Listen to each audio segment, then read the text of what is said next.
Hi, I'm Mayor Melanie Kebler. As this year ends, I want to take some time to share some of the things your city of Bend has accomplished. I've recruited some staff and some city councilors to help tell the story, so you'll see some different faces throughout this video. We all have one thing in common though. These are the people who are working hard to make Bend a safe, welcoming place for everyone who lives here. Now I'll hand it over to Councilor Megan Norris to learn about some of the work the city is doing to create affordable housing here in Bend. I'm here with Melissa Camagna, the Affordable Housing Coordinator for the City of Bend. Melissa, you recently helped secure a $5 million grant from HUD. Can you tell us a little bit about why those funds are so important for our community? So the purpose of the grant is threefold. It's to increase housing production, to improve access to housing, and to make housing more affordable for low-income persons. HUD identified the City of Bend as having something called off-pace factor. That's the idea that housing production hasn't kept pace with population growth. And we're not alone with that problem. In fact, nationwide, the last time those were in sync with each other was just after World War II. And can you tell us a little bit about what's next for these funds for our community? Yeah, so we applied for $10 million and received $5 million, which we're thrilled about. But because that is less than what we planned for, the last few months we've spent adjusting our timelines, our budget, and our plans to match that reduced amount. So $1 million of the award will be used for planning. $4 million will go back out into the community where developers can apply for purchasing land, building new housing, and even using some of the funds for home buyer assistance for low-income home buyers. Lastly, we're building a public-facing website where the public can watch the progress of the grant through 2029, including our action plan, our timelines, even how we're spending the funds. Well, we appreciate so much what you do for the city. Thank you so much. Thank you, Melissa. Making sure people in Bend have access to affordable housing is something our city works hard to accomplish. And it looks like our strategies are working. Data from early 2023 through today indicates that rents are stabilizing in Bend. Not coincidentally, 2022 and 2023 were some of the city's biggest years for multifamily housing production.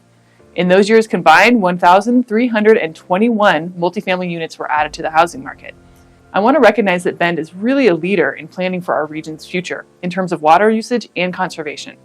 Our neighbors to the north, the Confederated Tribes of Warm Springs, draws their water from the Deschutes Basin. Earlier this year, the Bend City Council signed our very first memorandum of understanding with the tribes, committing to annual meetings on matters of shared interest, such as water. I'm going to pass it to Councilor Mike Riley to hear about some of the ways we're working to partner with you to conserve our water resources for our community. Good morning, I'm here with Dan Denning. He's the Water Conservation Program Manager for the City of Bend, and he helps run the turf rebate program. Can you tell us more about why that program is important to our city? Absolutely, Councilman. So it's important for the community to know that up to 60% of our potable, clean drinking water gets used outdoors in landscape irrigation. Unfortunately, up to 50% of that is lost due to inefficient irrigation practices or landscape choices. And so this turf rebate program helps the community realize the benefits of making the switch from our turf landscape to a native or pollinator-friendly type landscape. Some of those benefits are lower water use, which equals a lower water bill for the customer. Stretched water supplies, more water security for the City of Bend, as well as a more resistant landscape or a tougher landscape that's more resistant to disease and pests. So what's it look like for the coming year in terms of rolling out the program again? So no major changes in 2025. We did have a lot of interest. So right now we have an interest list where we're taking names and contact info. This winter we'll offer a lot more educational opportunities where people can learn about the process, how to apply, and how to tackle their project if they choose to do so this spring. Cool. Well, thanks. Thank you, Dan. And thank you to all of our community members who stepped up to save water by getting rid of their lawns. I'm really proud of the water conservation team. Their efforts, which include the sprinkler inspection program, various water rebates, and numerous education initiatives, won them recognition from the Environmental Protection Agency this year. Now I'll hand it over to Councilor Ariel Mendez, who's talking to our engineering director about efforts to make east to west connections safer for all users of our transportation system. Ryan, thanks so much for being here with us today. Tell us a little bit about these Midtown Crossings. We're here at Greenwood Avenue. Why are they so important? Yeah, Greenwood's a great example of some of the improvements that the mayor really hit on in terms of creating much safer east-west connections across the city. So in the example here, we were able to take kind of an old outdated 4-lane section and reduce it to 3 lanes with a dedicated center turn lane, which studies have shown can reduce traffic collisions by up to 30%.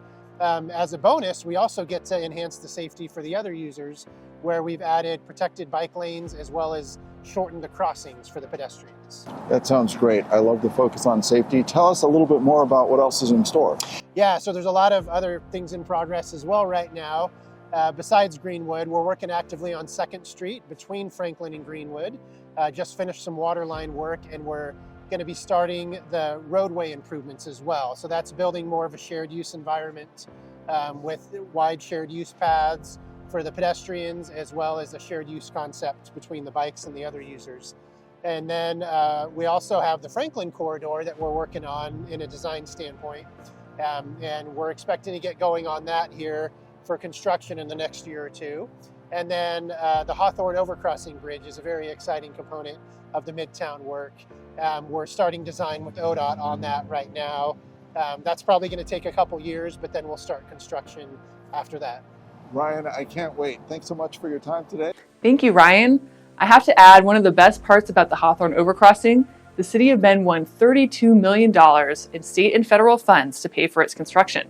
In other words, funds for the overcrossing aren't coming out of the city's budget.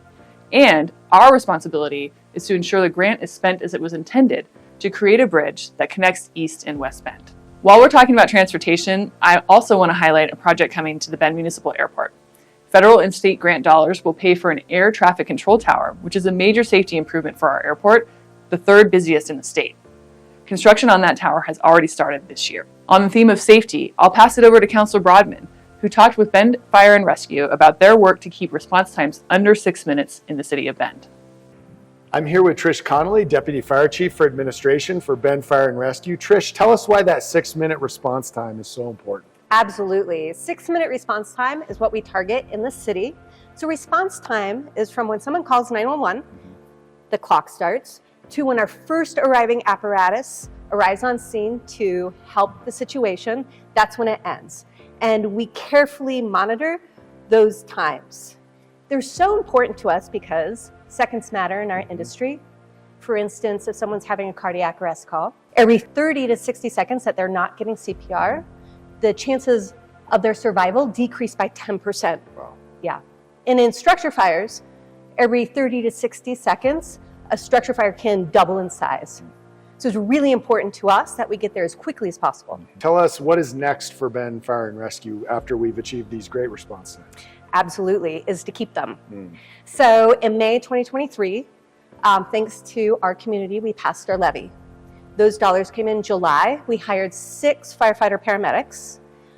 They will be staffing a 4th advanced life support ambulance in our response model. So we'll have 4 ALS ambulances for our community, and this will keep our response times down. Great. Thanks, Deputy Chief Connolly, and thanks to the Bend Fire Department for keeping our community safe. Absolutely. Back to you, Melanie. Thank you, Trish. We're so grateful for our firefighters and the excellent care they deliver to our community. This is the 5th year in a row that they've received recognition from the American Heart Association for the life-saving care they deliver. Now, I'll pass it over to City Council Coordinator Claire Conklin, who talked with Bend PD about another way we're working to keep our community safe. I'm here with Talia, a police officer with Bend PD. And Talia, since 2023, Bend PD has collaborated on an alternative response strategy. And can you tell me a little bit about why that's important for our community? Yeah, so our goal with that is to really make sure that the members of our community are connected with the resources they need for the concerns and the problems they're facing. 911 received probably about 80,000 calls last year, a lot of those pertaining to domestic violence, assault, DUIs, and as law enforcement officers, our job is to address that crime and enforce the law. However, 911, they'll receive calls related to things like mental health emergencies as well. We are not always the best people to respond to those, so we wanted to create a program that got those people connected with mental health professionals who are much more equipped to deal with the struggles that they're facing. What can the community expect next? Yeah, so our goal is really to just continue our collaboration with Deschutes County and continue to build that robust program that can provide the community the response it needs for those specific situations. All right. Thank you, Talia. Since the Community Crisis Response Team started responding to mental health related calls in 2023, they've fielded almost 3,000 calls in the city of Bend.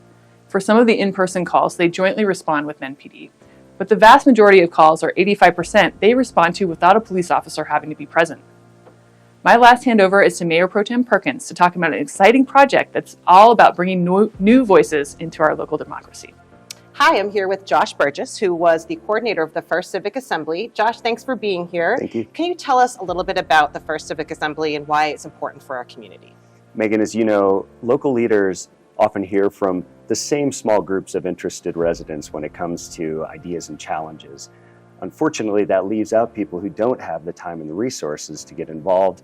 This Civic Assembly used a lottery process to randomly select 30 members of the community who came together over 5 days to learn about and debate on the challenge of youth homelessness in our region. And what was beautiful is that it brought together people from all walks of life from across Deschutes County to learn in depth, but then also use facilitated deliberation to come up with recommendations on how to solve the challenge. Great. Can you tell us a little bit about what's next for the process?